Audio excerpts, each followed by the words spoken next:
সুজন, অন্তর এদিকে আয়। জি বস বলেন। আজকেও কি একটা কাস্টমার এসে না? না বস, আজকেও একটা কাস্টমার আসেনি।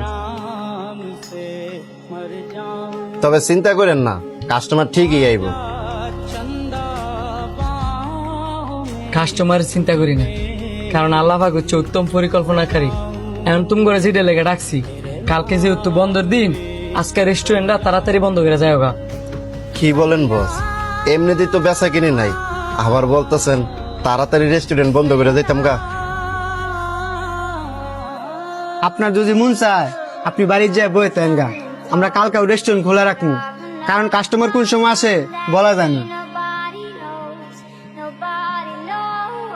তোমরা যেটা ভালো মনে করো।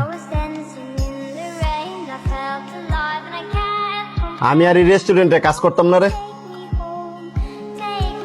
আমি নিজেও চিন্তা করছি এনতে যাবো গা। বস আইলই লই দুইজন এই বিষয়ে কথা কমনে।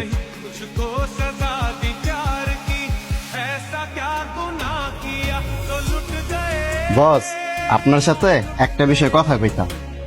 বলো। বস, আমরা দুজনে আপনার এখানে আর কাজ করতাম না। কেন?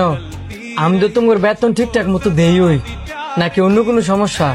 বেতন দেন ঠিক আছে, এমনিতে তো আপনার রেস্টুরেন্ট চলে না, এর মধ্যে আমগর আবার বেতন দেন, আপনার অনেক কষ্ট হয়ে থাকে না? বস, আমরা জানি আপনি আমাদের অনেক ভালোবাসেন, আমরাও আপনার অনেক ভালোবাসি, কিন্তু বৈশা বৈশা বেতন নিতে আমাদের আর ভালো লাগে না। তোমরা আমার কর্মচারী না, আমার ভাই। যেই জায়গার মধ্যে আমি বাইঙ্গা পড়ি নাই, তোমরা কে লেগে বাইঙ্গা পড়ছো? দেখ, খারাপ সময় আসে ভালো সময়ের জন্য। ধৈর্য ধরে থাক, একদিন দেখবি ভালো সময় ঠিকই আসবে।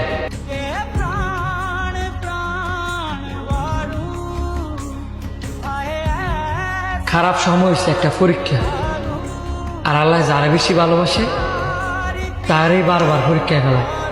তোরা যা, আর ভুলো রেস্টুরেন্ট ছেড়ে যাওয়া কথা মুখ আনবি না, যা।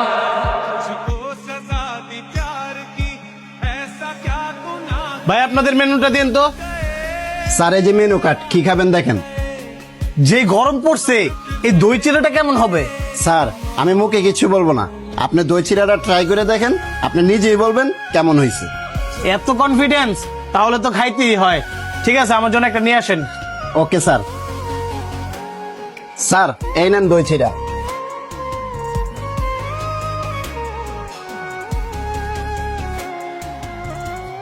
এই রেস্টুরেন্টটা কি আপনার?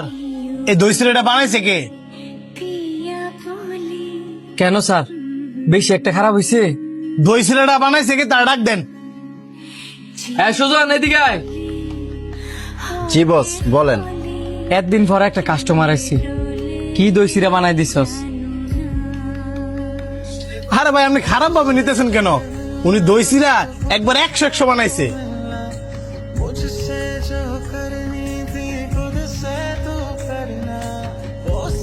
এখন আপনি আমারে 250 দই চিড়া দিয়ে হেল্প করতে হইব, কারণ সামনের শুক্রবারে আমার ছোট বোনের বিয়ে।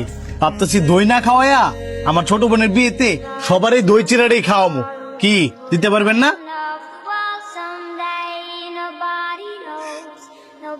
জি অবশ্যই পারমু।